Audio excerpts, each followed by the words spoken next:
estar nuevamente en Panamá, creo que estuve el año pasado. Y nada, la idea es compartir algunas de las cosas que están ocurriendo en neuromarketing, pero básicamente tomando en consideración que no estamos hablando solamente de una aplicación de nuevas herramientas hacia un área específica de la empresa. Estamos hablando de neurociencias organizacionales aplicadas. Esto es, los descubrimientos del cerebro que desde la neurociencia, médicos, neurólogos, psiquiatras, están contribuyendo con esta extrapolación de aplicaciones de esos conocimientos hacia distintas áreas organizacionales. En realidad comenzamos por neuromarketing porque quienes estábamos trabajando en esa época veníamos de marketing, Lindstrom, Morin, etc. Pero la verdad sea dicha es que esto tiene una aplicación muy amplia. Más aún, es importante decirlo porque cuando hablamos de neuromarketing no se trata solo de qué herramientas adicionales me das para incorporar a mi maletín de experto de marketing y poder aplicarlas. En realidad lo que hay que pensar básicamente es cómo desarrollo mi cerebro, neurociencias mediante, para tener más capacidad de utilizar estas herramientas y las anteriores herramientas con mucho más probabilidad de éxito.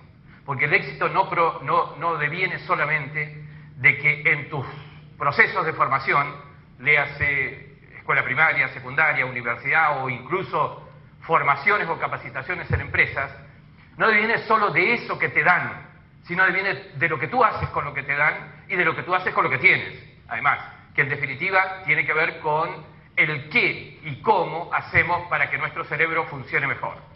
Porque fuertemente hay que decirlo esto, en las condiciones actuales en las que las empresas y los empresarios y los ejecutivos y los profesionales están trabajando, en realidad están conspirando para que cada vez menos de su inmensa capacidad cerebral se aplique. Ejemplo, un cerebro estresado es un cerebro absolutamente limitado.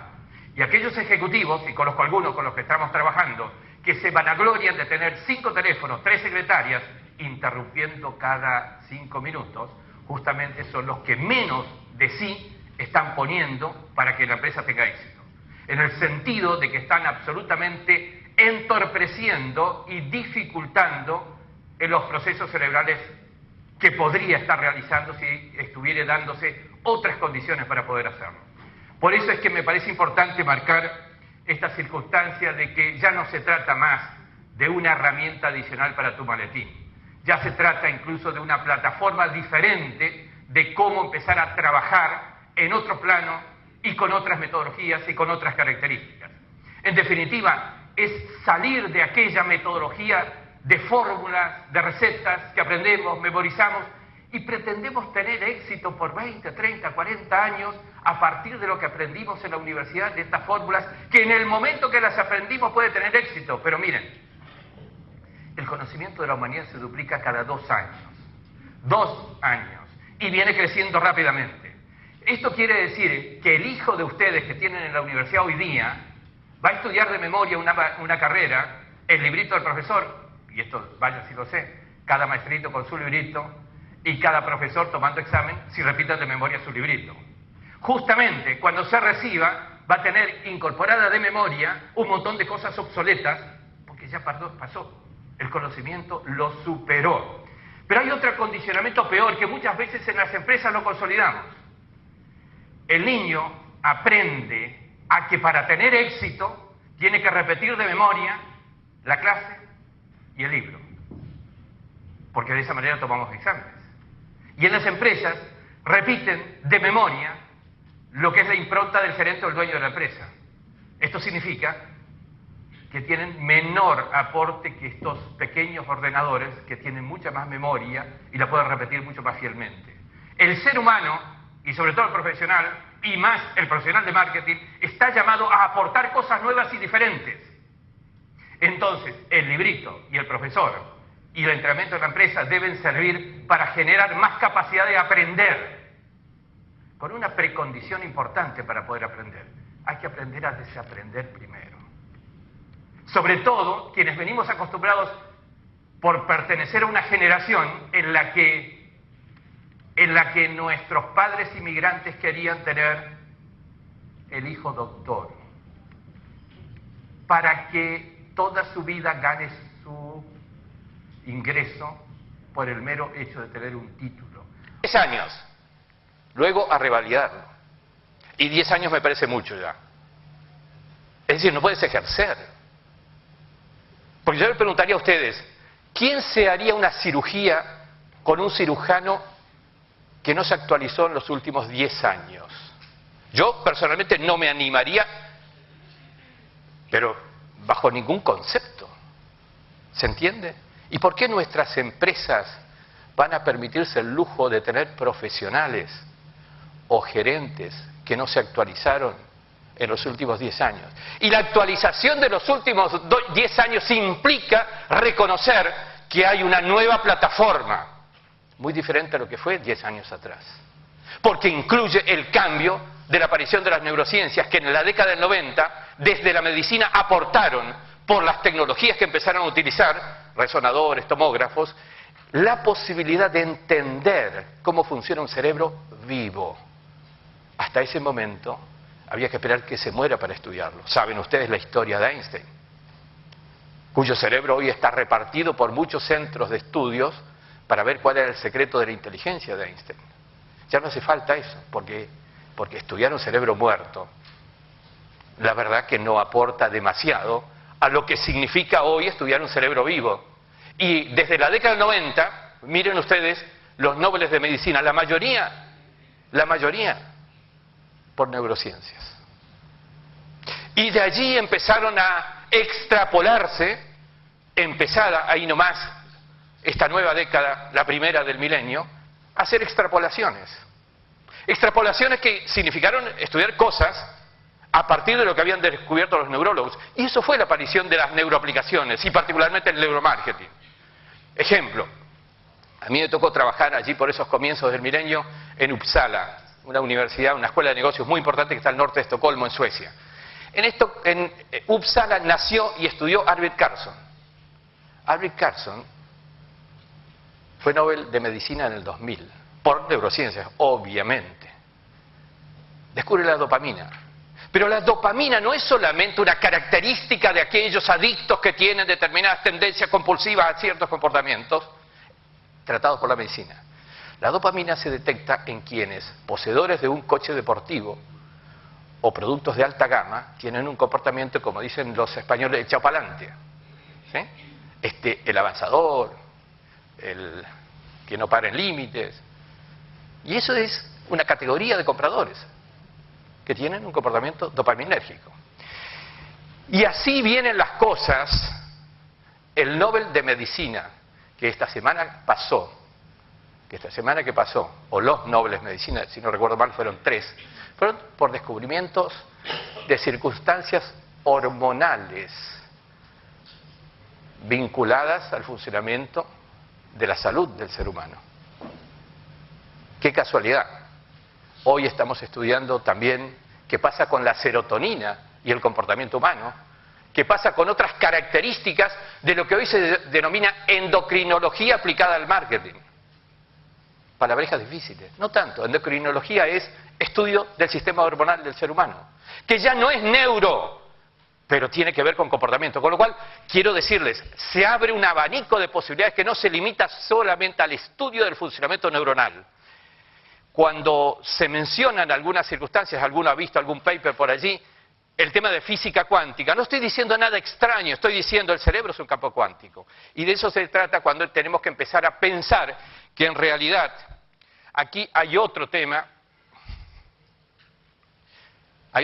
que debería estar en consideración, y es el cómo cambio yo para que mis resultados cambien. ¿Cambies, por favor? De vez en cuando hay que cargar las baterías para poder trabajar con eficiencia. También las del rayo del láser pointer. Lo cierto es que cómo cambio yo tiene que ver con un aspecto importante. No veamos solamente en las estructuras lo que hay que cambiar. Creo que lo que hay que cambiar también es nuestro enfoque, nuestras posibilidades. Es decir, tenemos que empezar a hablar más desde neuromanagement o más desde neuromarketing, y esto es un poco las realidades que hay que hacer. Está mal puesto eso, me parece. Bien, entonces, primera circunstancia, gran parte de lo que motiva el comportamiento humano se desencadena a nivel metaconsciente, subconsciente, no consciente. Esto significa bajo el nivel de conciencia. Y es donde hay que bucear para encontrar pautas más claras de cómo se comporta una persona. Esto ha significado muchas veces pisar callitos de las gentes que hacen investigación de mercado. ¿Por qué? Porque en las investigaciones de mercado, yo he sido uno, he tenido un área muy grande de investigación de mercado tradicionales. ¿Y qué hacemos en una investigación de mercado? Pedirle a la persona que me conteste, ¿te gusta esto? ¿Te gusta el colorcito? ¿Te gusta? Y me va a decir que sí porque está condicionada, porque estoy de pie, ella está sentada, por un montón de cosas. Es decir, su respuesta consciente en realidad está intermediada por la conveniencia consciente.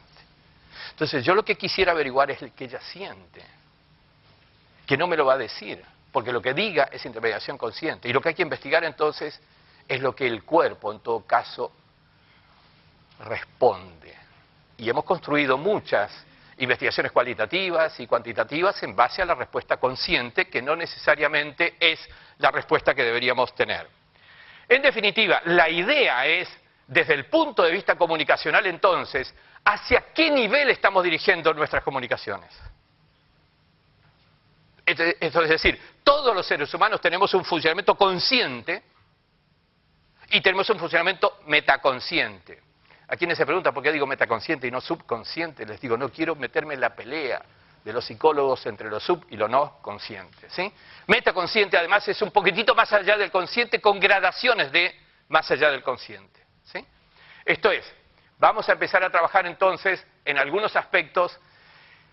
Que no se preocupen, no se asusten, solamente pongo estas gráficas para empezar a acostumbrarnos a algo que de alguna manera es de lo que se trata esto, y quienes nos decimos expertos de marketing y no conocemos el funcionamiento del cerebro, me pregunto qué sabemos, y me incluyo, o qué sabíamos en aquella época, antes de empezar con este tema, qué sabíamos del comportamiento.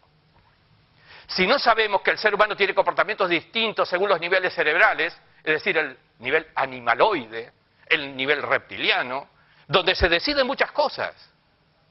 Por ejemplo, lo básico para vivir. Nadie decide respirar y sin embargo está respirando. Es otro nivel cerebral el que está produciendo. Nadie quiere tener determinadas circunstancias emocionales y sin embargo su también metaconsciente nivel emocional del límbico está actuando. Y está haciendo que tomes unas decisiones tales o cuales. Y el razonamiento pensante, dividido en hemisferios, después veremos por qué, de alguna manera también está incorporando cosas, pero claro, con un pequeño slack, con una pequeña demora, con un pequeño retraso respecto de las decisiones instantáneas planteadas por el nivel emocional o el nivel más reptiliano. Lo que quiero plantear con esto no es una clase de medicina, quiero decir, esto es una puerta a través de la cual hemos transitado en la búsqueda de parámetros que nos ayuden a explicar de mejor manera y fundamentar más sólidamente las estrategias comerciales. Y que nos ayuden a fundamentar más sólidamente también las estrategias que tienen que ver con el neuromanagement, con el neuroliderazgo, inclusive algunas circunstancias como las que tienen que ver con la neuroselección de personal, o aspectos de neuroseguridad dentro de contextos industriales.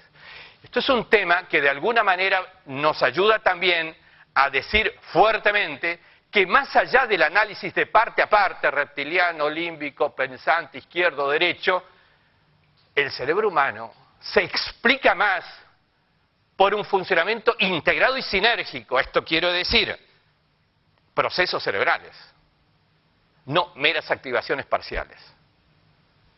Esto significa también reconocer que hay un conjunto muy amplio de cosas a tomar en cuenta a la hora de explicar por qué una decisión es una decisión.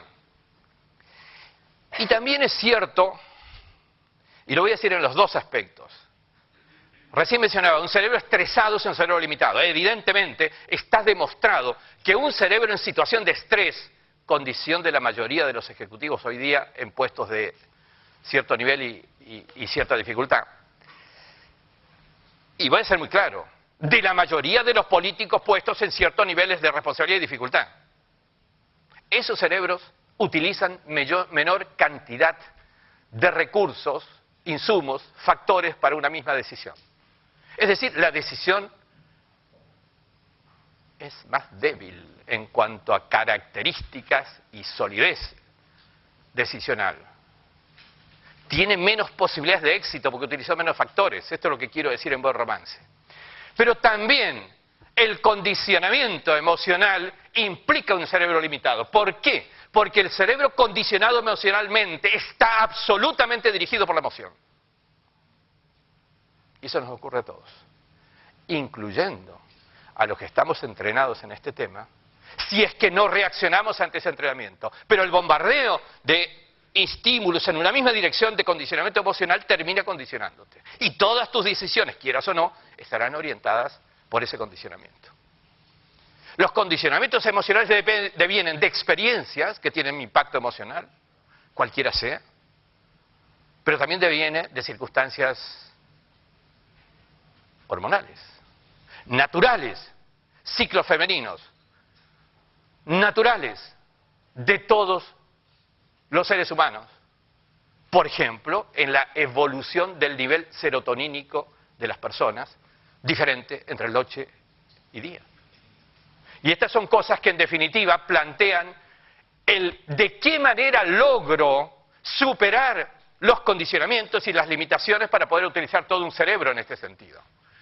Por eso es que las preguntas que nos hacemos es, ¿el cerebro humano, nuestro cerebro, ve todo lo que hay para ver? ¿Percibe todo lo que hay para percibir? Porque en definitiva más rica será la decisión en cuanto percibas todo. Y claro está. Y claro está. ¿Nos entrenamos a percibir todo? No es lo mismo ver que mirar, ni es lo mismo oír que escuchar. Mirar implica una actitud proactiva de ver cosas en el entorno, escuchar significa una actitud proactiva de oír cosas. Y no es lo mismo la proactividad aplicada a la utilización de un sentido que la utilización sin activación de los mismos sentidos. Y de hecho, vamos por la vida presuponiendo que las cosas son como estamos acostumbrados a verlas y a veces tienen variaciones que no nos damos cuenta que tienen. Por eso es que mi intención es plantearles un pequeño ejemplito. Algunos de ustedes creo que lo han visto, yo aquí lo he pasado alguna vez también, pero me gustaría que hagamos de nuevo la práctica con esto como para ver de qué manera ocurre esto que estamos diciendo que ocurre. Este es un test en el que tienen que contar los pases entre el equipo blanco.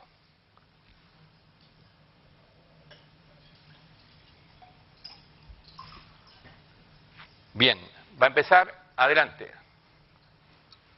Cuente los pases entre el equipo blanco. Fíjense, son pases entre el equipo blanco. ¿Cuántos? Bien, hay un problema. A ver, ¿qué pasó? Pero ¿saben qué? Esto me permite a mí demostrar algo que me parece interesante. Vayamos para atrás con el vídeo a ver qué ocurrió.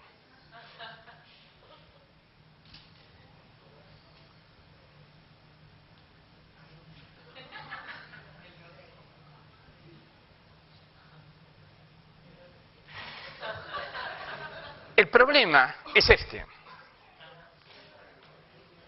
¿Cómo podemos, primera pregunta general, cómo podemos ser buenos investigadores de mercado si se nos pasa un oso grandote y negro por delante y no lo vemos? Primer punto. Segundo punto, ¿cómo podemos encontrar oportunidades nuevas en un contexto determinado cuando nos ocurre lo mismo? Y en definitiva, entonces, ¿por qué tenemos que estar pensando que neuromarketing es algo que se incorpora solamente en el maletín de herramientas? Por cierto, a esto los llevamos a quienes trabajan con nosotros. Cuando yo a una empresa investigadora de mercado le digo, cuéntame los pases entre el equipo blanco, estoy condicionando que la respuesta sea estrictamente la respuesta a pases del equipo blanco. Y no me va a contestar enriqueciendo su investigación, pero mira, es que además del equipo blanco hay un oso grandote que... Cuando en mi equipo de trabajo, en realidad cuando doy instrucciones, condiciono la actividad de las personas que trabajan en mi equipo. Esta es mi impronta, de esta manera hay que trabajar. Mira que yo sé de la empresa, hace 30 años que estoy en la empresa, yo fundé la empresa.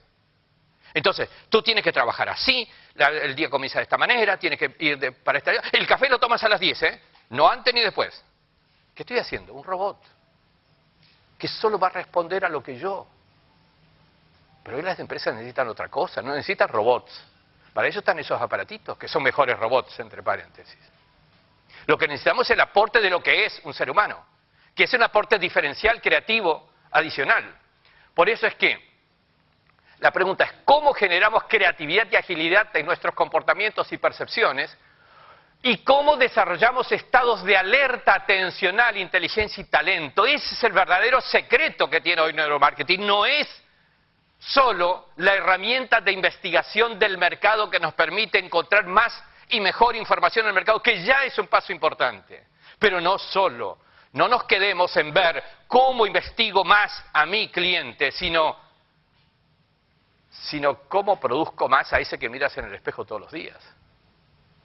Y este es uno de los temas cruciales, porque de ese nivel de relación depende un poco lo que nos pase en última instancia en cuanto a de qué manera debo entender mi estructura neuronal para que ello tenga éxito. El comportamiento, la percepción de una comunicación, depende de qué? De la infraestructura de conexiones neuronales preexistentes.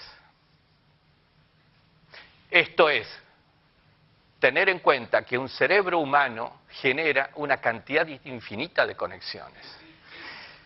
Si bien nuestros padres y nuestra evolución experiencial nos permite decir que tenemos unas 100.000 millones de neuronas, lo importante no es cuántas neuronas tienes, sino cuántas conexiones de neuronas haces.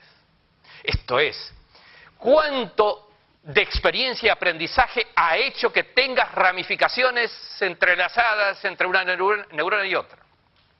Porque cuando te ocurre algo mañana y debes tomar una decisión, esa decisión estimulará que salga de latencia algo que tienes grabado. Y si no hay nada grabado, no sale nada para decidir.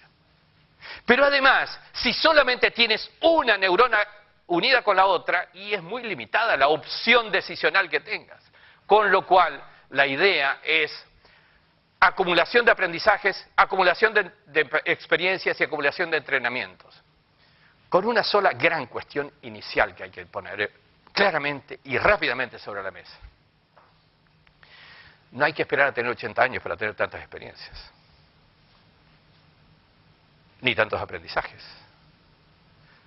Nosotros sabemos que una experiencia internalizada implica una red neural.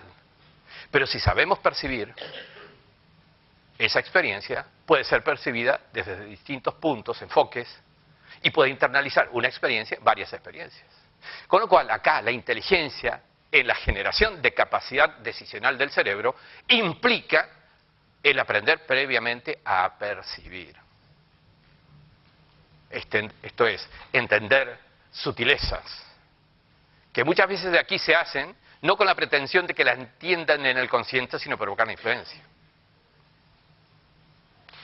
Ejemplo.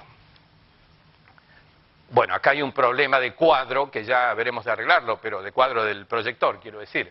Pero, cambios de colores. Esto no es neutro. Digo, porque ese es un producto que lo pueden ver bien. Mi producto es convencerlos con esto que les estoy vendiendo. Y los cambios de colores no son gratuitos ni son neutros. Lo que yo estoy diciendo, con cambios de tono de esta manera y variando la entonación, tiene que ver con el qué y cómo quiero transmitir. En definitiva, lo que hay que entender, que en un contexto de Panamá, yo no puedo venir con la misma camisa que hice con Costa Rica, cosa que, miren, me estaba diciendo, ¿y por qué te has puesto esto de lila hoy día? Tiene que ver, todo tiene que ver, todo tiene que ver. Lo hagamos con decisión de hacerlo o no lo hagamos, va a influenciar igual. Lo que sí hay que reconocer, que cuando no lo haces a conciencia y con fundamentación, la influencia será a la deriva. Pasará lo que pase. Este es un poco el tema que creo que hay que empezar a pensar, porque si empezamos a analizar básicamente, ¿qué pasa en el cerebro ante una campaña? Bueno, empecemos a acostumbrarnos a ver bien qué pasa, de qué forma actúa el cerebro del receptor. En primer lugar, la comunicación activa en las neuronas, en esta, por ejemplo, activada, características, núcleo, soma o centro neuronal, ramificaciones pequeñas, menos una, que es más larga, las pequeñas son dendritas, la más larga es un axón. La que se activa es el axón, ¿y qué hace? Va a la búsqueda de asociaciones con memorias pregrabadas como episodios de la vida de cada uno. Y esas neuronas activadas, asociadas a las memorias episódicas, salen de la latencia, suben a la superficie y condicionan el comportamiento. A partir de este salir de latencia, a partir de esta activación, empieza a haber intercambio de neurotransmisores. Esto quiere decir que acá hay una fuerza eléctrica, que activa un axón, busca la conexión y se transforma en electroquímica al intercambiar neurotransmisores. De alguna forma esto podríamos decir, la asociación neuronal activada fortalece sus conexiones. Si has comprado una vez y fue positivo, si has comprado una segunda y es positivo, si has tenido un contacto con Juancito, tu pareja, y ha sido positiva, la segunda reforzará y tendrá de alguna manera más probabilidades de surgir de latencia luego. La mayor solidez en la unión entre una y otra da más posibilidades futuras. Y esto se verifica cuando se repite el estímulo, pero también cuando se asocia con alguna circunstancia emocional. Esta es la raíz de donde surge la importancia del análisis de las decisiones en la toma de decisiones, en el comportamiento, tanto comercial como personal. No obstante, yo quiero decir claramente, la estructura de conexiones neuronales trabajada incluso en entrenamiento no depende solo de la inteligencia emocional, porque no podemos ir de lo que fue el exclusivo, excluyente y muy limitado enfoque a la inteligencia racional, medida por coeficientes intelectuales de inteligencia, al otro extremo de la mera consideración de lo emocional. No es cierto. Hay un justo equilibrio aquí entre las dos cosas, y de esto es de lo que se trata. ¿Por qué? Porque todo se graba y se vuelve a grabar en el cerebro. Más diría, es que no hace falta que ustedes repitan la compra. Es que el cerebro a la noche, cuando van a dormir, en el metaconsciente, revisa lo que pasó en el día. Bueno, técnicamente, vamos a decirlo desde el punto de vista neurocientífico, hay 5 días, 6 días aproximadamente de posibilidades de revisión de lo que pasó un día determinado. Y esa revisión en sueños implica solidificación de la conexión. Y reestructuración en plataforma de todas las memorias, de todas las grabaciones que hay. Es decir, el cerebro que se levanta por la mañana es un cerebro distinto al que se fue a dormir, en términos de análisis puntilloso del tema.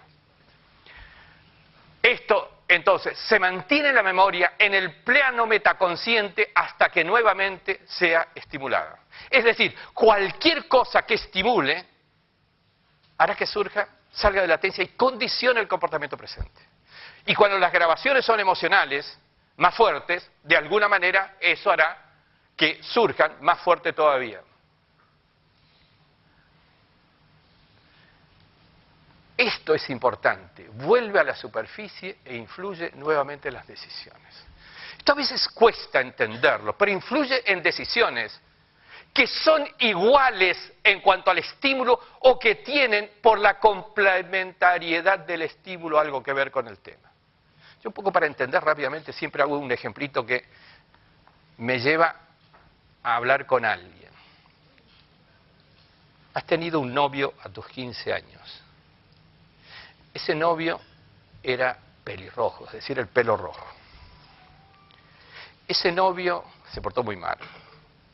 No sé si era panameño, no quiero ofender, pero se portó muy mal contigo. ¿Sí? Te pregunto, si ahora viniera y entra por la puerta otro, que no tiene nada que ver con él, pero pelirrojo también, ¿qué harías si se te acerca? ¿Y qué harías actitudinalmente con este segundo pelirrojo? Sí, por tu cara ya sé. No sé, pero Fíjense, ¿qué tiene que ver? ¿Qué culpa tiene el segundo pelirrojo respecto al primero? Está perdiéndose la oportunidad de su vida con el segundo pelirrojo, pero sin embargo, no sé. ¿Se entiende? Trasladamos nuestras experiencias de un caso al otro, aunque no tengan que ver en el racional consciente. Pero lo que yo me preguntaría es, ¿qué actitud tendría ante un producto con envase rojo? Por la complementariedad, y es probable que aunque no lo reconozcan el consciente, inconscientemente tienda a buscar otro tipo de colores en el envase de los productos que usa.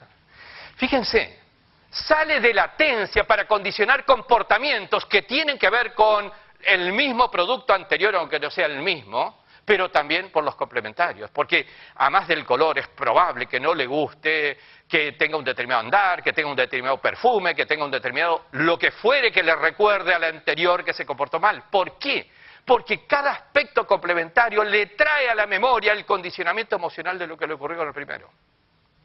Y esto es un poco de lo que se trata. La idea entonces es empezar a analizar esto mucho más sólidamente, mucho más fundadamente. ¿Por qué? Las conexiones que generan memorias episódicas son las conexiones que luego van a influenciar cuando surjan y salgan de latencia. Desde que somos concebidos, ¿sí? Insisto, yo adhiero al conteo hindú de la vida, que es tu edad comienza a los menos 9 meses en el conteo occidental. Si eso les impacta en vuestras creencias respecto de problemas, natalidad, abortos, etc., lo siento. La vida comienza a los menos 9 meses, con herencias genéticas recibidas de los padres. Pero eso es el 15% de lo que serás en estado adulto. Lo otro depende, un pequeño porcentaje de algo que hasta hace poco tiempo atrás no se hablaba, la herencia epigenética. ¿Qué es la herencia epigenética dicha en 2 palabras? Es la herencia derivada de la expresión de los genes, no de los genes en sí mismos. Nosotros recibimos determinada cantidad de genes. Es la expresión del gen. Esto es, vives en un entorno donde tiene determinadas características comportamentales, tu madre,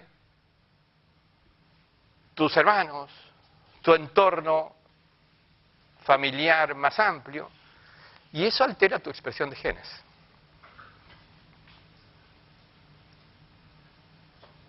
Yo no me puedo olvidar, yo viví con mi abuelo, no con mi madre, por otros problemas, en el campo, en una pequeñísima ciudad muy lejos de Buenos Aires, con lo cual, sabiendo lo que ustedes piensan, en Panamá no soy porteño, y esto lo digo con cierto nivel de orgullo, a pesar de un porteño que tenemos aquí al fondo, pero lo podemos discutir. Una abuela italiana, vestida de negro, por cierto, como toda abuela italiana, que todas las noches rezaba el rosario en latín, pero no ella. Toda su familia, incluyendo su nieto que venía de otra realidad, de rodillas, sufriendo. Los novios de mis tías tenían que parar sus transportes a no menos de 50 metros para no entorpecer a la abuela que estaba rezando en latín, acercarse despacio caminando, arrodillarse hasta que termine el rosario, para luego animarse a intercambiar 2 palabras con sus novias, mis tías. Por cierto, con mi abuela en el medio. Eso condiciona la expresión de genes, absolutamente. Y hasta condiciona esas actitudes. Y bueno, mi vida no derivó solo de la primaria, secundaria a la universidad. Hubo una instancia intermedia que tenía que ver con ese determinada forma de comportar, expresión de genes. ¿Se entiende esto? Expresión de genes. Y a partir de allí entonces empezamos a ver que las conexiones sinápticas van conformando redes, y esas redes serán las bases de los futuros comportamientos. Más estimulaciones y más estimulaciones vinculadas a nuestra marca hará más posibilidades de compra a futuro. Y por cierto, ¿qué podemos hacer para impactar con mayor fuerza al cerebro de nuestros clientes? Hay 4 aspectos básicos de los centrales que me interesa ponerles claramente. Aprender a percibir. Esto significa, ¿te perciben? Ok, será. Yo no tengo mucho tiempo. Quisiera presentarles a una amiga reciente que tengo que se llama Sara. Sara no se imaginan ustedes, no es una amiguita que me acompaña. SARA es el sistema activador reticular ascendente. ¿Qué es esto de la SARA?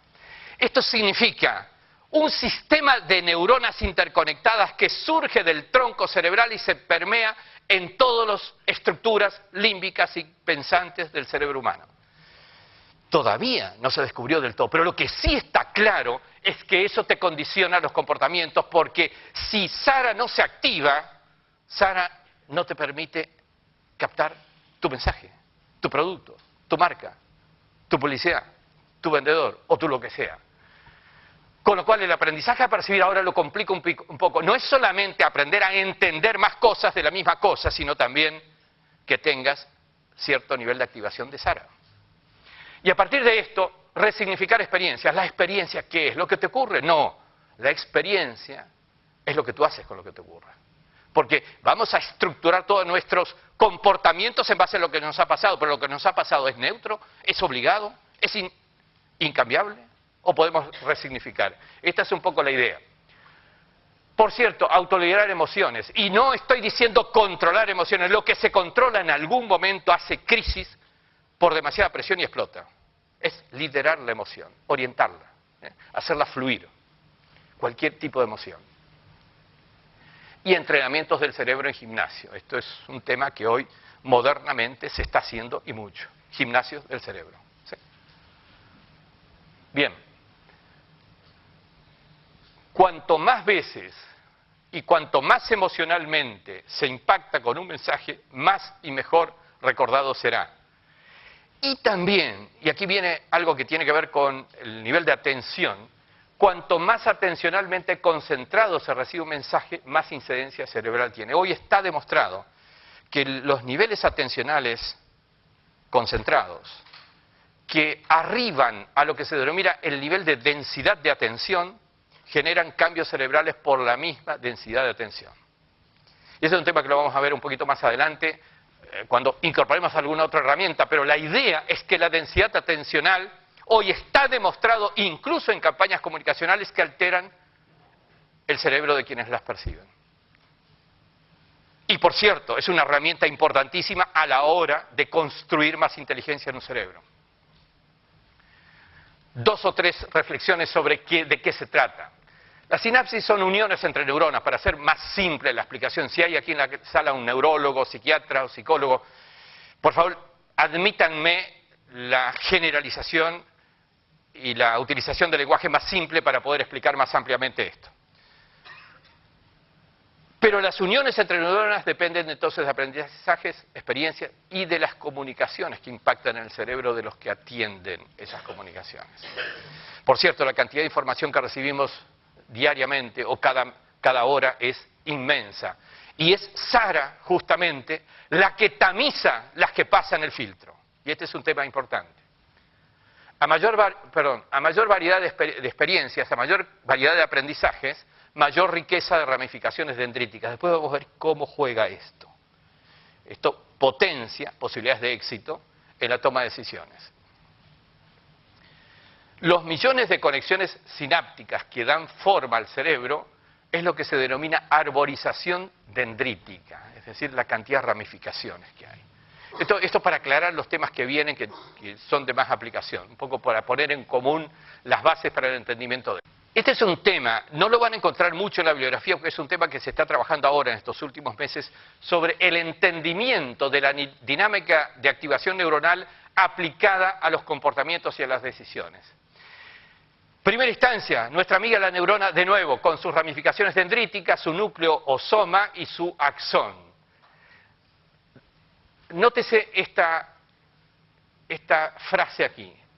La estimulación externa, pero también la imaginación interna, insisto, la imaginación interna, lo cual da una inmensa potencialidad de capacidad a una persona.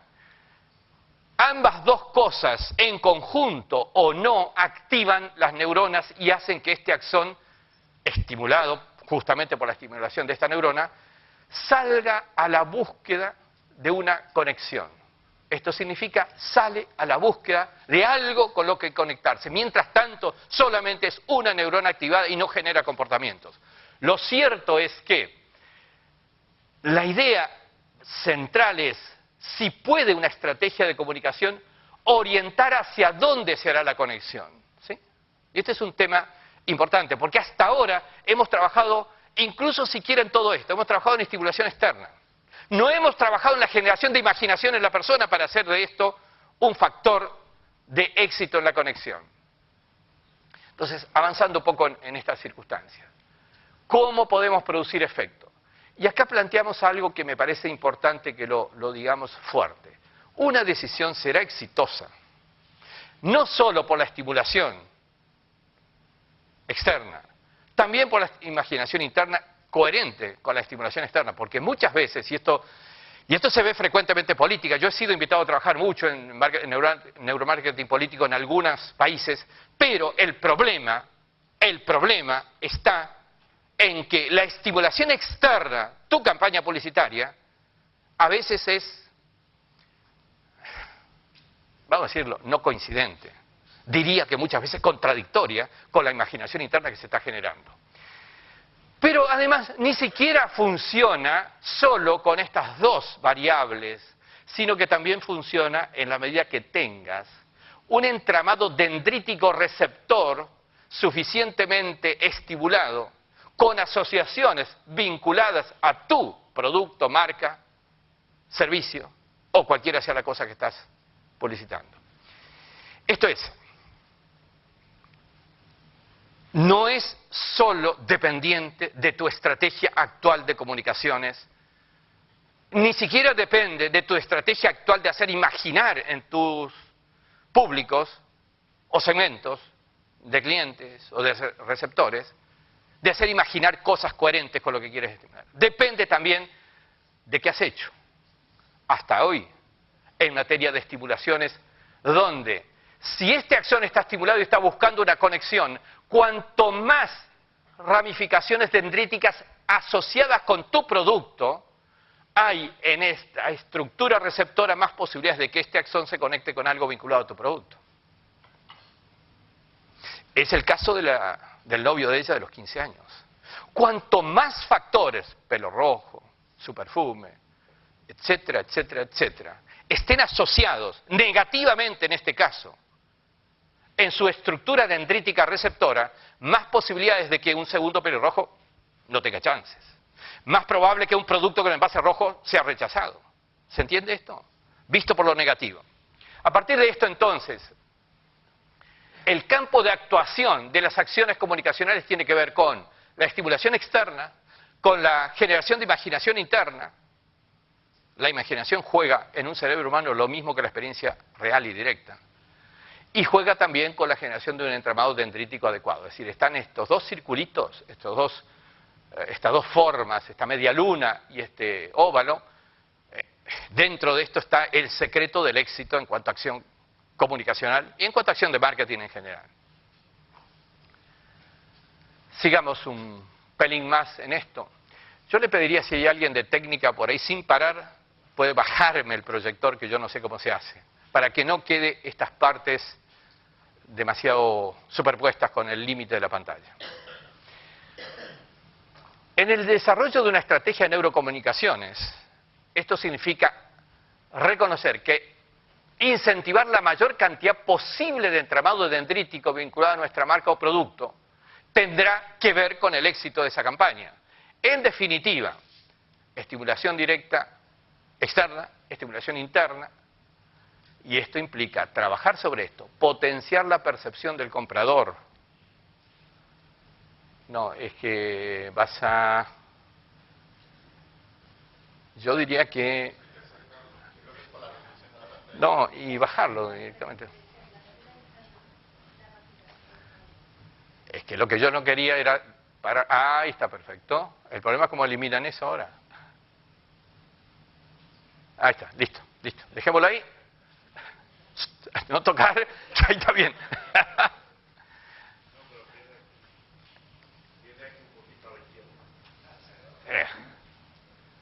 Midamos la contabilidad de pérdidas. Vamos a estar...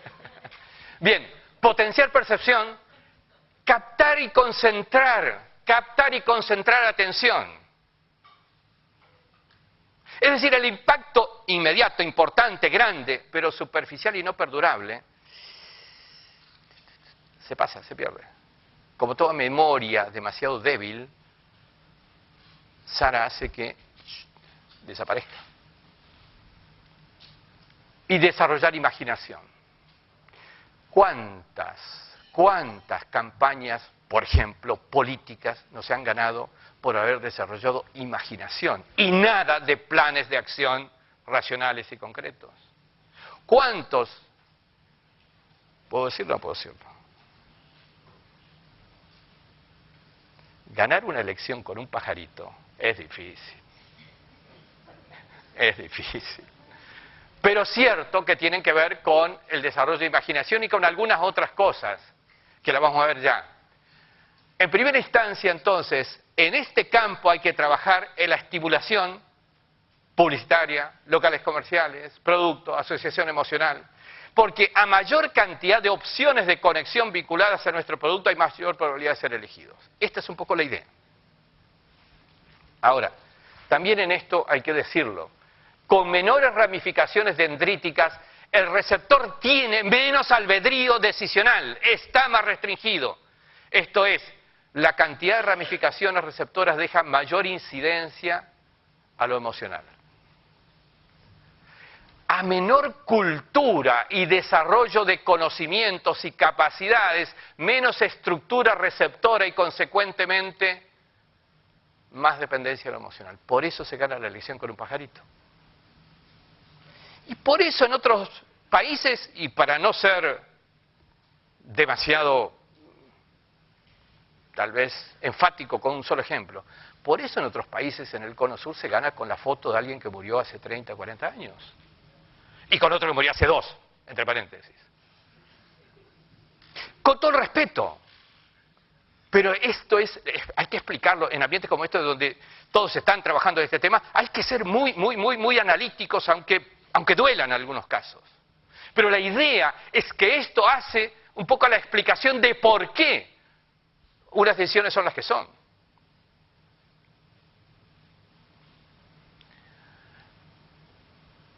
Directas, simple, con fuerte contenido emocional. Esto te producirá efectos.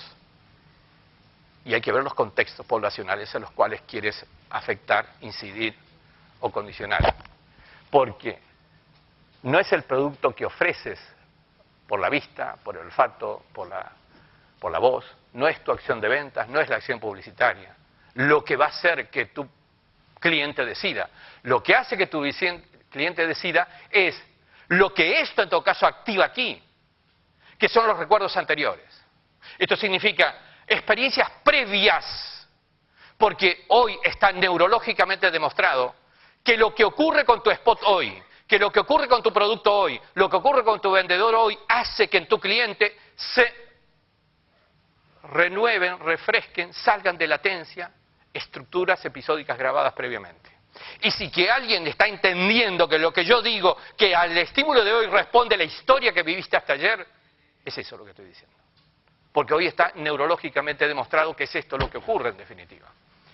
Otro aspecto interesante es de qué manera manejar la circunstancia descubierta hace ya años por Sperry, que recibió el Nobel por esta circunstancia también, del funcionamiento hemisférico del cerebro. Es decir, no es lo mismo la predominancia del hemisferio derecho que el hemisferio izquierdo. Las respuestas son diferentes, son distintas. De hecho, quienes predominan en el funcionamiento del hemisferio izquierdo tienen un procesamiento parte a parte, ítem a ítem, más racional, lógico, secuencial. Voy a ir rápido con este tema, pero habría para un par de horas sobre el tema hemisférico. Solamente lo que quiero hacer, destacar cómo es esto y luego cómo aplicamos en acciones comerciales esto. Quienes predominan en el hemisferio derecho captan más globalmente, son más creativos, tienen más circunstancia emocional, más conceptuales. Es decir, si queremos hacer una síntesis de 4 palabras, el que tiene predominio izquierdo piensa, aprende y percibe linealmente. El que tiene predominio de derecho piensa, aprende y percibe globalmente. Por ahí hay una estadística que dice que los zurdos en un 97% tienen estimulación mayor de hemisferio derecho porque justamente hay una relación cruzada entre extremidades y hemisferios. Y que los diestros, la mayoría, tienen funcionamiento preferente del hemisferio izquierdo. Lo cual no quiere decir que todos, lo cual quiere decir que hay ciertas tendencias en este punto. No obstante, esto no significa que en términos de estrategia comercial haya que dividir el mundo, tu mercado, entre zurdos y diestros y solamente dirigir los productos en función de cuáles son las preferencias derivadas de esa circunstancia.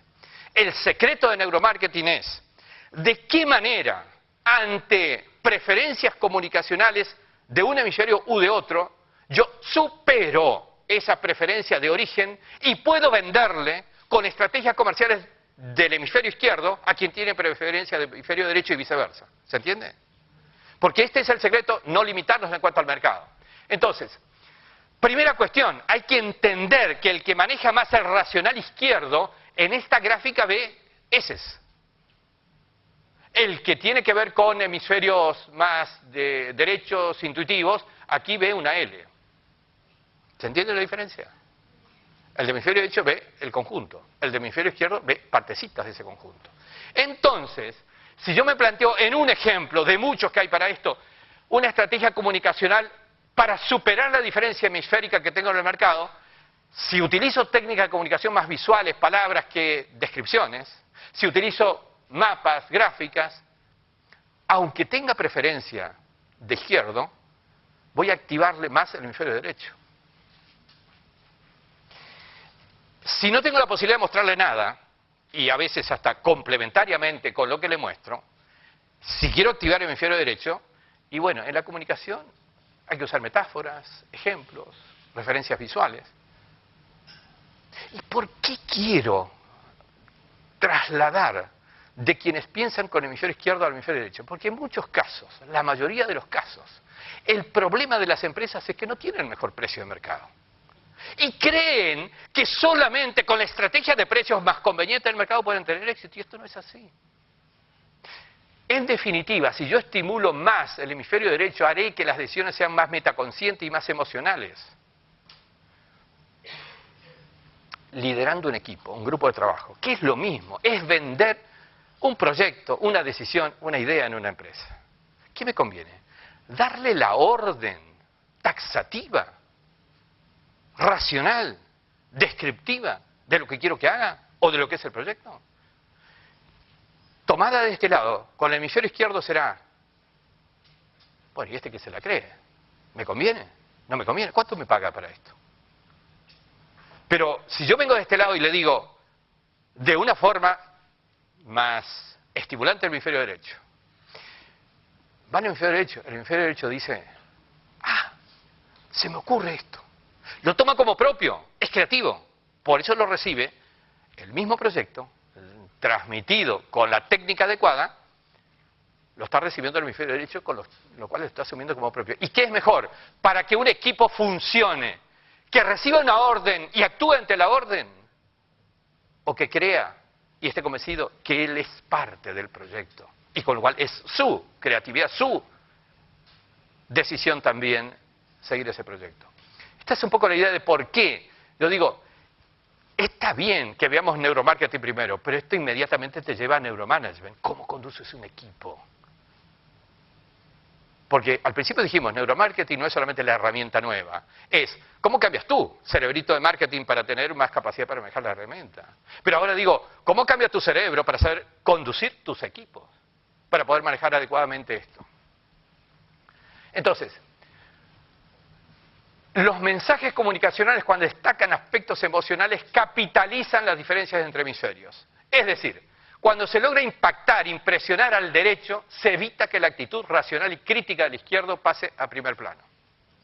Ahora, vamos a ser claros.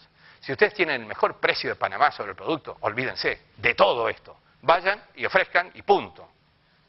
Incentiven el izquierdo. Te conviene, pagas menos. ¿Se entiende? Con lo cual, seamos claros, no todo tiene que ser de la misma manera. Entonces, veamos otro aspecto que me parece interesante de plantear, porque no todo el mercado es igual. El hombre y la mujer piensan, deciden y se comunican de manera diferente. Y hay que reconocer la diferencia. Y hay que actuar con la diferencia. No hay que pretender equipararse en un mismo plano de manejo de herramientas, habilidades. Hay que reconocer diferencias y empezar a plantear las diferencias. Vamos a algunas de ellas rápidamente. El cuerpo calloso, esto que está debajo del pensante y que protege al límbico, para ubicarlo geográficamente, este cuerpo calloso, es más angosto y más grisáceo en el caso del cerebro masculino. Pero es más blancuzco y más ancho en el caso del cerebro femenino. ¿Sí? Otra diferencia rápida, el área preóptica, vamos a ser rigurosos técnicamente, INAH3, concretamente para los neurólogos, es el doble o 2,5 veces mayor en el varón, pero tiene el doble de células además. Hasta ahora diferencias fisiológicas. Vamos a ver cómo impactan rápidamente estas en las características. Los hombres tienen 6,5 veces más la cantidad de materia gris relacionada con la inteligencia que las mujeres. Primer punto. Dicho taxativamente. Y también, dicho taxativamente, las mujeres tienen 10 veces más la cantidad de materia blanca que los hombres. Esto significa que no son iguales, primero, pero que tampoco hay más ventaja, menos ventaja. Hay que considerar la diferencia. Por eso es que decimos, materia gris tiene que ver con el color de los centros o somas neuronales. El hombre tiene una proporción mayor de centros neuronales en cuerpo calloso. Lo blancuzco tiene que ver con la mielinización de las conexiones neuronales. La mujer tiene una proporción mayor de conexiones. Saquen ustedes la interpretación que quieran. Pero para venderle a una mujer con 20 argumentos, no menos. Para venderle a un hombre con 2 te alcanza. Sí, risible, pero por el otro lado, también es cierto que en una pirámide organizacional, como se habla por allí en el análisis un tanto tradicional de organizaciones, la cantidad de factores que tiene que considerar una persona de 15º nivel para hacer su tarea son muy reducidas en cuanto a cantidad. Ahora, el que está en la punta de la pirámide, de empresa, de departamento, de área, de sector, para tomar una decisión tiene que considerar mayor cantidad de factores. Primera conclusión rápida, de aplicación neuronal a la toma de decisiones. La arquitectura neuronal de la mujer está mejor preparada para los puestos de número 1. De hecho, sin que hayamos entrado en la época de las neurociencias, Naisbitt ya en la década del 90 se sorprendía en un libro de Megatendencias de la mujer, diciendo, un material que se conoció muchísimo en esa época, es sorprendente cómo en una sociedad machista todavía están apareciendo cada vez más mujeres ascendiendo a puestos de significación en empresas y en la política. Y hablaba de la cantidad de gobernadoras de Estado de Estados Unidos en ese momento. Pero lo cierto es que la neurociencia está poniendo un basamento de interpretación de esto. Esto como ejemplo de las diferencias. Ahora, el área preóptica está vinculada con las estimulaciones sexuales. El hombre tiene el doble. Esto significa que en una interacción hombre-mujer, la mujer es menos dependiente de lo sexoide, el hombre es el doble. Y esto condiciona comportamientos. Porque un cerebro switcheado sexoidemente es un cerebro capturado. No es libre en la toma de decisiones. Algunas mujeres lo saben, o lo intuyen, y lo hacen a propósito. Pero esto es una realidad neuronal. Que el hombre, en los entrenamientos que nosotros hacemos en los gimnasios, los tenemos que entrenar para evitar la dependencia. Y los ponemos frente a chicas bonitas, con escote en B, y parece obligado. La vista no está aquí, la vista está por aquí. Y obviamente su actitud comportamental cambia respecto de experiencias donde le ponemos a alguien más o menos cubierto. ¿Se entiende lo que quiero decir? Entrenarlos a que la dependencia no sea tan grande. Lo cual no quiere decir que la mujer sea asexuada. Lo que estoy diciendo, maneja mejor la independencia de un campo con el otro. ¿Sí? Bien, vamos, habría para una horita con este tema, pero me quiero concentrar en ver un poco un cerebro de mujer visto desde abajo del cuerpo calloso, viendo toda la cantidad de filamentos de conexión de fibras interhemisféricas entre un hemisferio y otro. Y esto da una explicación importante a la toma de decisiones diferenciales. Nunca una mujer te va a contestar, cuando le preguntes cuánto es 2 por 2, no te va a contestar 4. Te va a hacer una historia alrededor del 4. ¿Está bien o está mal? Es que está haciendo una respuesta con ambos hemisferios integrados. La respuesta es intuitivo-racional, tiene componentes intuitivos y componentes racionales, o tiene componentes lógicos y componentes creativos. Por eso el desentendimiento muchas veces que hay. Pero es que le pregunté cuánto es 2 más 2. Y por el otro lado, también es cierto que es simple. No sabe darme una respuesta que va más allá de la mera pregunta. ¿Se entiende? Por eso es que, en este caso hay que entender y capacitar a la gente, no solamente en las características de uno, sino entender al otro. Y muchas veces más allá del rol empresarial. Muchos empresarios a mí, después de hacer un trabajo algún año con la empresa, con un poquito de vergüenza, se acercan y dicen, mira, después de todo lo que vimos, ¿por qué no me ayudas a llevarme mejor con mi mujer? Y me pasó con un caso que lo voy a mencionar con nombre y apellido porque en realidad él me autorizó a hacerlo más. Lo relató él como un testimonio en la contratapa de un libro que he publicado. Francis Merino, que es el director de Huntsman International para Europa Occidental, después de haber trabajado un par de años con el equipo de él, me dice algo que yo no lo sabía realmente. Mira, me dice, podrás haber recibido todos los aplausos por el tema de la empresa y lo que hicimos en la empresa, pero la verdad que mi aplauso no tiene que ver con eso. Cuando empezamos el trabajo contigo me estaba divorciando. 47 años más o menos tiene Francis. Pues no me he divorciado, pero apliqué todo esto en mi casa.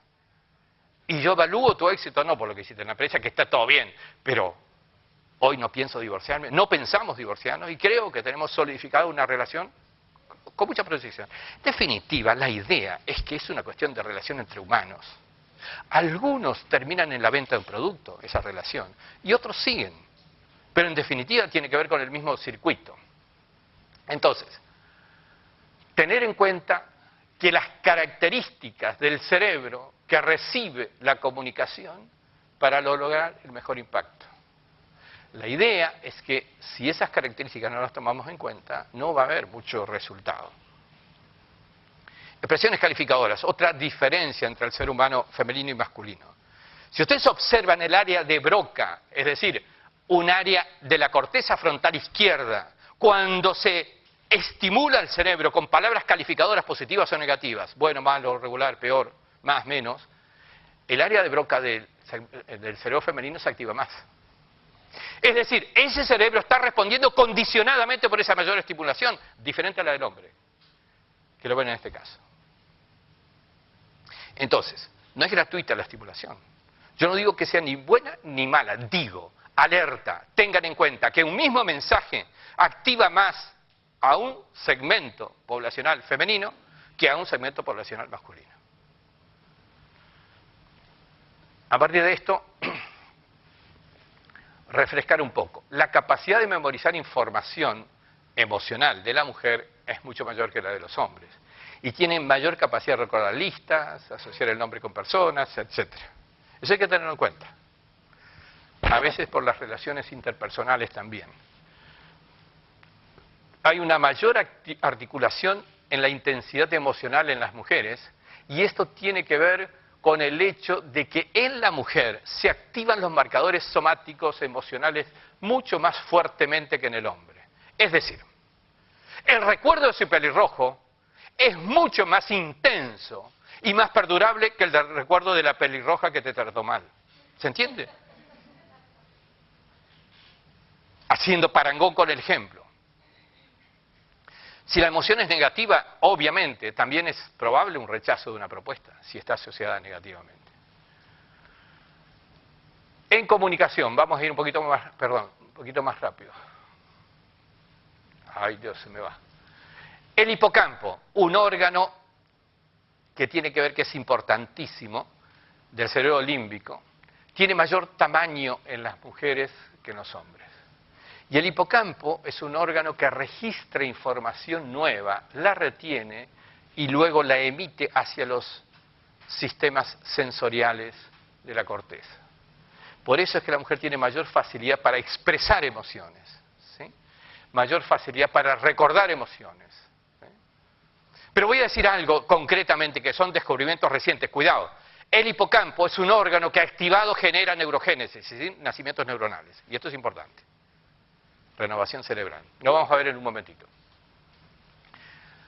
Mayor capacidad de aprendizaje, entonces, en la lista del mayor tamaño de hipocampo, más y mejor memoria, mejores registros emocionales y esto que acabo de decir de la neurogénesis, ¿sí? Generación de mayor cantidad de neuronas. Yo voy a seguir porque alguien debía alertarme cuando me queda poco tiempo, pero este es un tema que también no tenía previsto comentarlo, pero me embala un poco y quiero complicarles un poquito más la vida. Primer punto. El tema endocrinológico aplicado al marketing. Esto significa el estudio de hormonas. Les voy a dar un ejemplo de una hormona de tantas que tenemos. Mencioné la dopamina al comienzo, pero la idea es esta. Este es un caso concreto de aplicación del tema de la serotonina en campañas comerciales. ¿Qué significa esto? ¿Qué es la serotonina? Empecemos por una explicación sencilla. Serotonina, todos obviamente tenemos serotonina, pero tenemos una variación natural que tiene que ver con noche y día. Es decir, a la noche tenemos el nivel máximo de serotonina, al día vamos reduciendo, 4 o 5 de la tarde, nivel mínimo de serotonina. ¿Qué significa esto? Esto significa generación de ansiedad por consumo de carbohidratos, en general.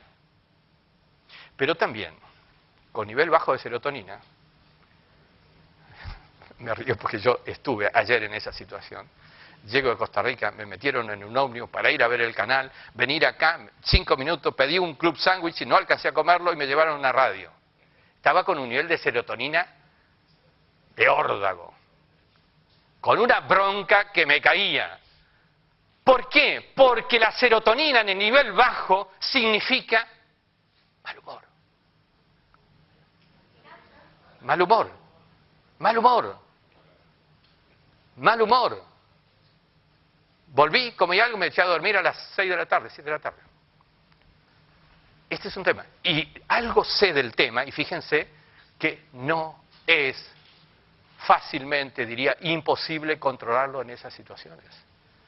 Y no dudo en ponerme yo como mal ejemplo, si es que esto es un mal ejemplo, es una realidad objetiva, porque me parece que así debe ser. Por otro lado, entonces, en este caso que se hizo para una empresa que se llama Mills de Colombia, es parte de la Compañía Nacional de Chocolates, en cuanto al diseño comunicacional y todas las estimulaciones, por ejemplo, de degustaciones en supermercados, etc. ¿A qué se apela con esto? En concreto, la idea es que la serotonina afecta la conducta, ¿sí? Esto es, en esos momentos del día, media tarde, tenemos más ansiedad, está elevada, tenemos menos ansiedad en la noche, tenemos mejor humor en la noche cuando tenemos nivel serotonínico mayor, disminuye con el día, incrementamos el nivel de mal humor a partir de la no compensación por la baja de la serotonina. Y por cierto, entonces, ¿qué es lo que hubo que hacer?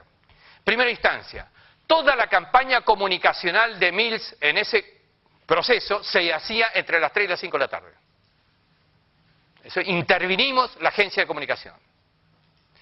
Todas las degustaciones en los supermercados o grandes superficies se hacía entre las 3 y las 5 de la tarde. ¿Qué es lo que se buscó? ¿Y qué es lo que se logró? Que la gente atribuya al consumo de los productos de Mills el recupero del nivel serotonínico y consecuentemente el recupero de buen humor. Logrando la asociación Mills, buen humor, independientemente luego ya del nivel serotonínico. ¿Se entiende? Entonces, es fijación endocrinológica del mensaje comunicacional. ¡Ay, qué lindo que salió! Fijación endocrinológica, dependiente de hormonas, del mensaje comunicacional. Avanzando un poco, neuronas espejo. ¿Qué significa esto de neuronas espejo? Esto significa... No, recién me dijiste que continuaba, me lo tenés que avisar con 10 minutos antes. Neuronas espejo significa un conjunto neuronal que hace a un funcionamiento diferente al que creíamos. El que creíamos, alineado con el sistema nervioso individual de cada uno. Hoy está demostrado de que hay conjuntos de neuronas de cada uno de nosotros que espejan el comportamiento del otro. Y esa es la realidad en la que, en definitiva, esta persona con esta cara seria, por el efecto de espejamiento, va a tener interiormente esta circunstancia que hace que su respuesta sea condicionamiento de su estado, pero también del estado del que tiene enfrente. Piensen ustedes solamente en técnica de ventas, piensen en técnica de negociación. ¿Sí? Huelga explicar más de este tema, no tengo demasiado tiempo, pero me parece un tema importante. Esto es un descubrimiento de 10, 12 años atrás, donde de alguna manera se descubrió este funcionamiento de neuronas espejo. El otro tema importante es esto del priming decisional. ¿Qué quiero decir? Quiero decir que hay una brújula que anticipa el comportamiento humano, una brújula que no depende de la expresión, que tiene que ver con la activación cerebral. Es decir, el cerebro humano comienza su respuesta instantes antes de tomar conciencia de la pregunta.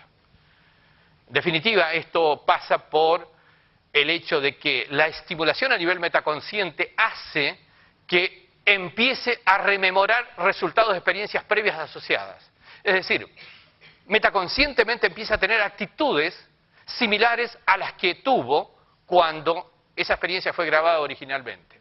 Es decir, recibe inconsciente, metaconscientemente, revive esos resultados como si estuvieran ocurriendo.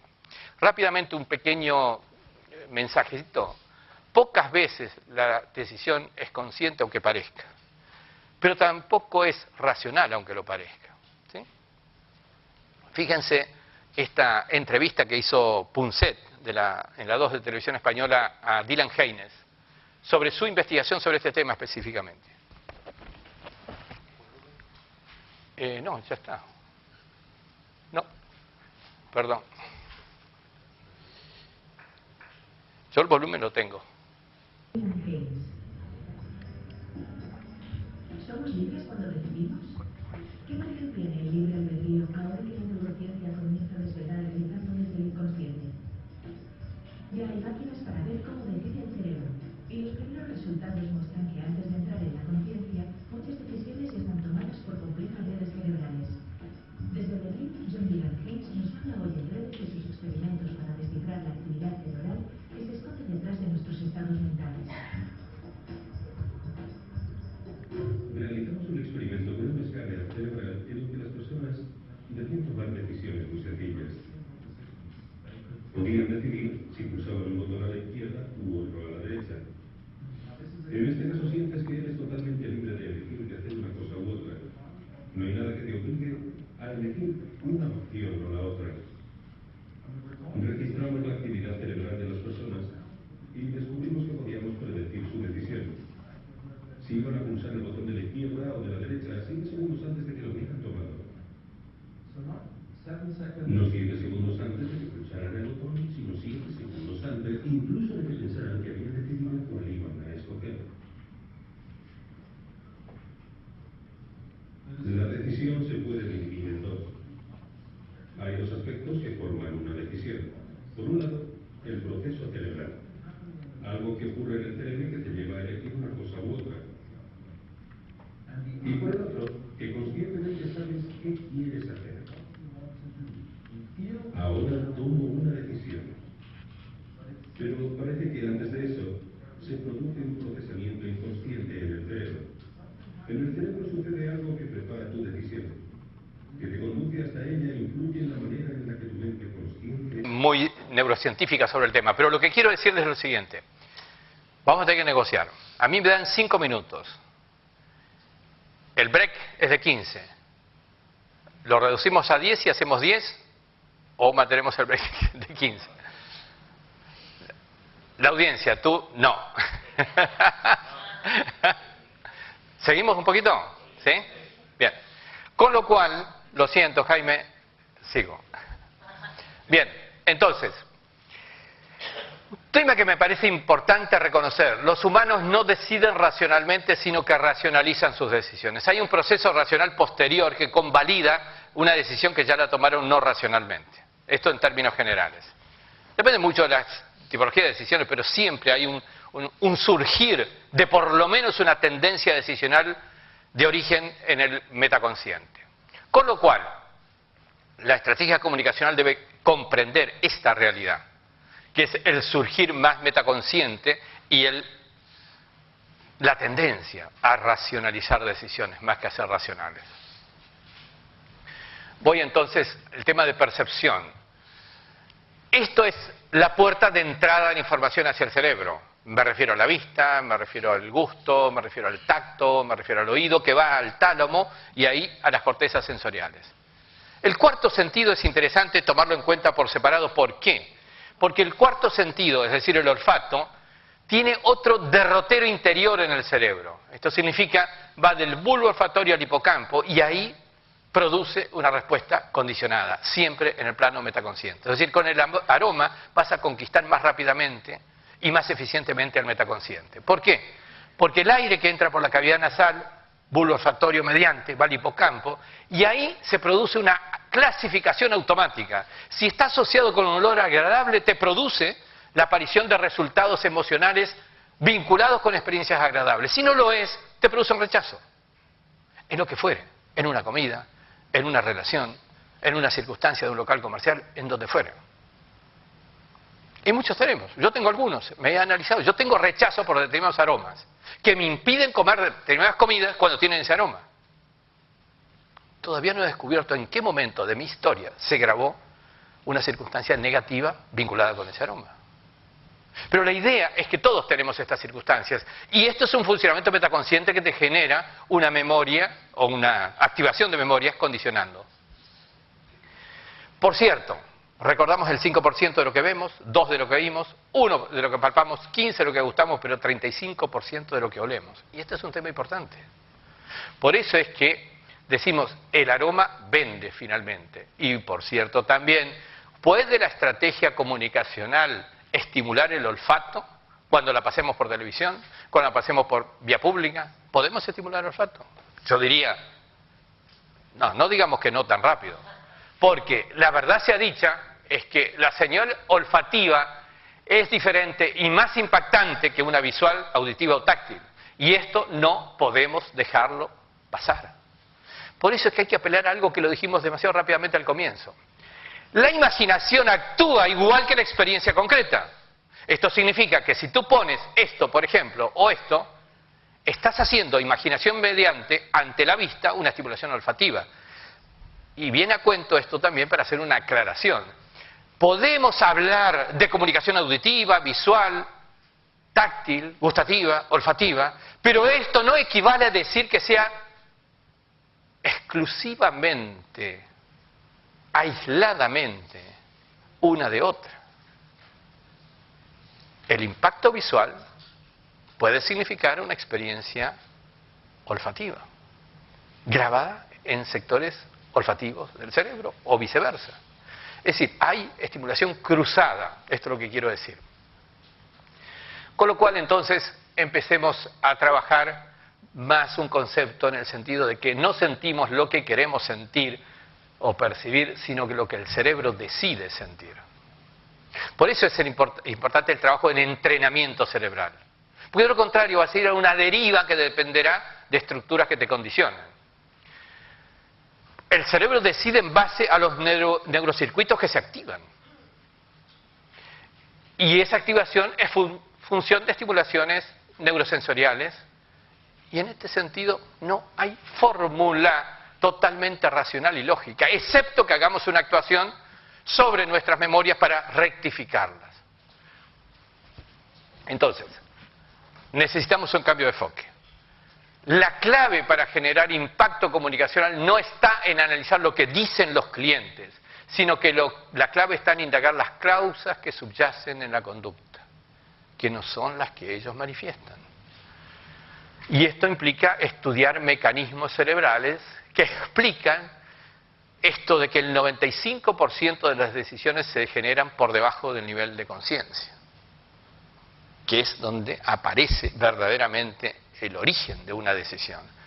Y a partir de esto, entonces, necesitamos cambiar este paradigma y este análisis del consciente y el metaconsciente.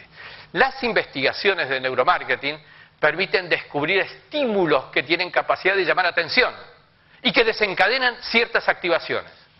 Esto es de lo que se trata. Cómo se configuran imágenes sobre productos, cómo se configuran imágenes sobre marcas en el plano metaconsciente, que es donde nos interesa estar radicando nuestro impacto. Dijimos recién que la imaginación produce el mismo efecto que la experiencia directa, real, concreta. Y esto se correlaciona con el hecho de que el cerebro no distingue entre lo real y lo imaginario. Imaginen ustedes la herramienta poderosísima que tenemos ante esta afirmación, porque esto nos permite una capacidad de autoinfluenciarnos incluso, para liderar en nosotros mismos y en otros procesos de cambio a partir justamente de la imaginación.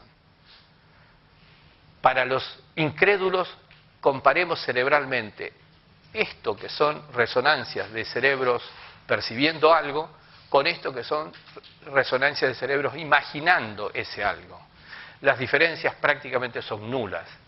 ¿Por qué? Porque el cerebro utiliza los mismos circuitos cerebrales con diferencias de intensidad. Es decir, imaginación y percepción activan las mismas estructuras frontales del proceso decisional humano.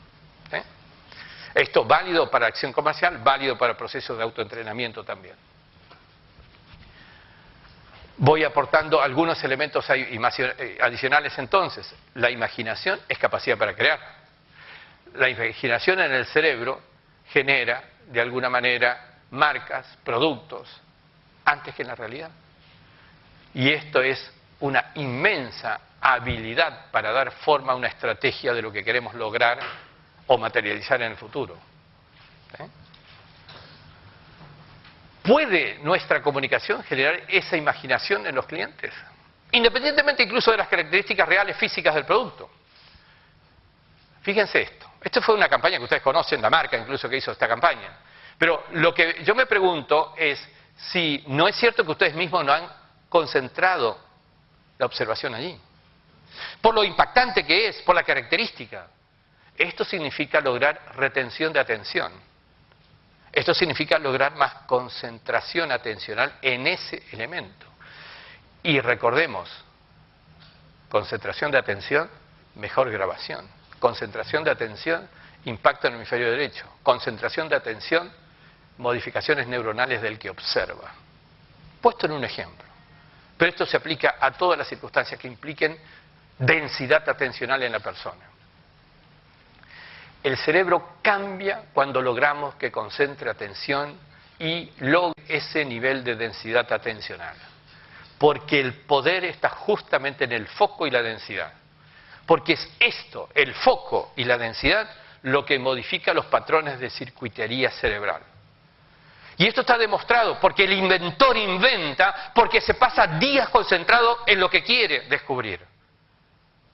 ¿Y cómo se produce el descubrimiento? Cuando luego de la concentración aparta el consciente y el proceso de reestructuración de memoria con solo el metaconsciente, en la mayoría de los casos en sueños, se produce la asociación, la que le da la explicación a lo que quería descubrir.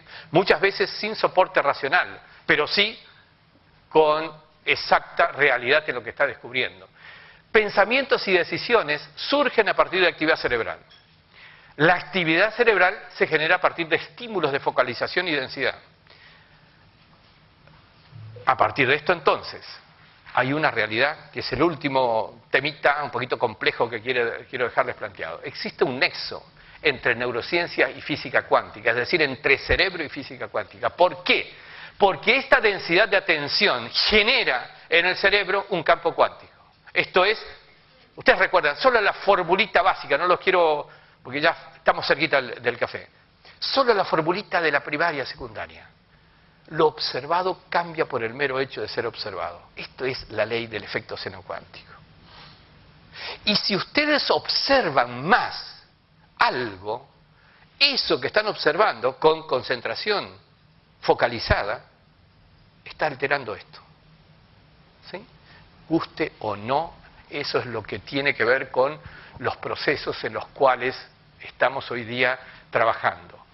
¿Por qué? Porque cuánticamente el ser humano es 99,99999% vacío energético.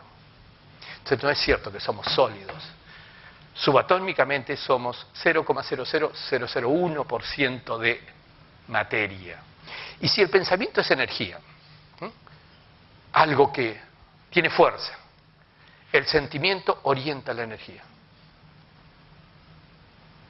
su bronca contra los pelirrojos es sentimiento orientando la energía de esa bronca. El aprecio por tu producto es energía orientada por el sentimiento de las cualidades, ventajas o satisfacciones que te ha producido. Y a partir de allí, entonces, ¿qué son los pensamientos? ¿De dónde surgen los pensamientos? ¿Cómo influyen en las decisiones? Y los pensamientos surgen de actividad cerebral, dijimos. Ahora, también debemos decir que en realidad la actividad cerebral es inducida por los pensamientos. Y es esta nuestra libertad. Pues ya nadie te obliga a tener los pensamientos que tienes ahora en este momento. Estás teniendo porque has decidido tener los pensamientos que tienes. Y esto es lo que tenemos que empezar a entender para poder comprender una pregunta que es básica. ¿Podemos orientar nuestros pensamientos y los pensamientos de otros? Y orientar los pensamientos es orientar la actividad cerebral, y la actividad cerebral orienta un comportamiento, y el comportamiento significa te compro o no te compro, te quiero o no te quiero, sigo contigo o me divorcio. Cualquiera sea la decisión. Esto equivale a poder construir pensamientos en las personas con nuestras comunicaciones, cualquiera sea, personales, generales, públicas, lo que fuere. Entonces, ¿cómo cambiar nuestros pensamientos? Cambia nuestro cerebro. Y esto significa empezar a entrar en otra etapa. ¿Podemos, con nuestra estrategia comunicacional, hacer que cambien los pensamientos? Este es el secreto del éxito, en definitiva, en comunicaciones. Por eso es necesario incorporar neurociencia y por eso es necesario incorporar cuántica, para tener una verdadera eficacia en este momento que estamos viviendo. Quiero trasladarles simplemente 2 filminas más. ¿Hacia dónde vamos con todo esto? Que más de uno se están preguntando, alguna capacidad perceptiva tengo, ¿y a dónde querés llegar con esto? Más avances neurocientíficos. Nacimientos neuronales autoestimulados. Hoy está demostrado, investigaciones de la CNRS de la Universidad de París, en adultos mayores, no en niños, adultos mayores, que es peor que en niños, más difícil, estimulando hipocampos se generan nuevas estructuras neuronales, que nacen neuronas, fíjense, nacen neuronas en una cantidad en la que la mayoría se integra al sistema neuronal. ¿Y qué estoy diciendo con esto? Un cerebro adulto mayor está renovando su cerebro y no pierde su experiencia. Por eso Ginés y yo estamos en este proceso, que creo que somos los únicos acá que nos podemos calificar adultos mayores. Lamentablemente, por cierto. Pero esto de la interdependencia metaconsciente. Acá hay un tema, un desafío importante, que en el mundo oriental, yo tengo que viajar ahora a la India por una actividad en Ranchi, en el mundo oriental, y me apasiona por esto más que nada, no por la actividad que tengo que hacer. En el otro mundo no occidental, hoy se está trabajando mucho más que en este mundo demasiado occidentalizado en este tema. Pero la importancia del metaconsciente es crucial. Nos hemos olvidado del metaconsciente por exagerada fuerza que le damos al proceso racional consciente, cuando incluso hasta damos premios Nobel de economía a personas que objetan el proceso racional consciente. Kahneman, 2002, premio Nobel de economía. Agresión para los economistas. Premio Nobel de economía a un no economista, primer punto, lo cual es un sacrilegio. Segundo, por demostrar en la Bolsa de Valores de New York que el ser humano económico no es racional en su toma de decisiones. Esto es un tema, y creo que con esa puerta arrancan muchas cosas. Física cuántica y neurociencias, pensamiento como energía, sentimiento como atractor. Yo les dejo la puerta abierta, esto no termina aquí. Un mix de explicación cuántica y neurocientífica a la vez, inclusive explicación de la existencia, lo cual no impide la aparición de la deidad como causa también. En valores, espiritualidad en la profesión y en la empresa.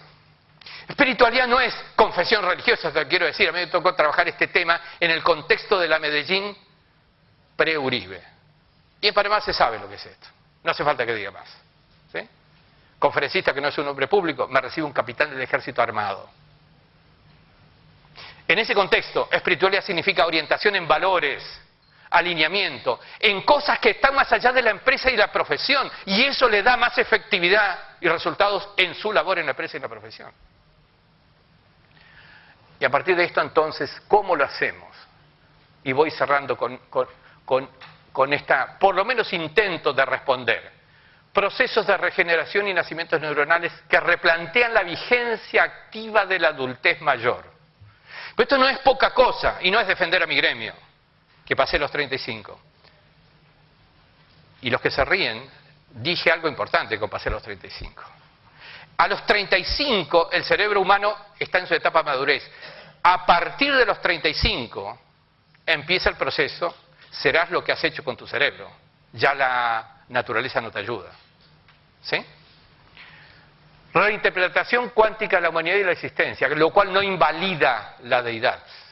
Goswami, explicación del nacimiento del ser humano cuánticamente. Con explicación de la deidad cuánticamente. La interdisciplina como norma. Pregunto, ¿aparece una universidad única sin fronteras entre facultades aún para diferentes formaciones profesionales? Me pregunto, si estos directivos de marketing no estudian neurociencia, que es de medicina, ¿dónde vamos? Si los medicinas no estudian economía, ¿cómo administramos hospitales? No es fácil. Esta fue mi peleita última con mis amigos de Salamanca. Práctica profesional interdisciplinaria, sin límites para las incumbencias. Creencias compartidas, religiones de bases comunes. Y vaya si en este momento estamos a un tris de que esto empiece a evolucionar. Sobre todo a partir de los cambios que se han producido en una de las más importantes, que es la que la mayoría comparte. Y creo que estos son desafíos de hacia dónde poder reinterpretar estos procesos y tal vez empezar a asumir las cosas que no supimos asumir en su momento. Creo que tal vez generar un pensamiento más intenso sobre estos temas es lo que nos llevaría a tener una solución más clara y definitiva sobre el proceso. Bien, este es el material con el cual hemos trabajado. Algunos me preguntaron, esto es de la vieja serie pre-neurociencias, esto es la serie de neurociencias a partir de los comienzos del milenio. Gracias y perdonen la demora, el café no se está enfriando. Ya está.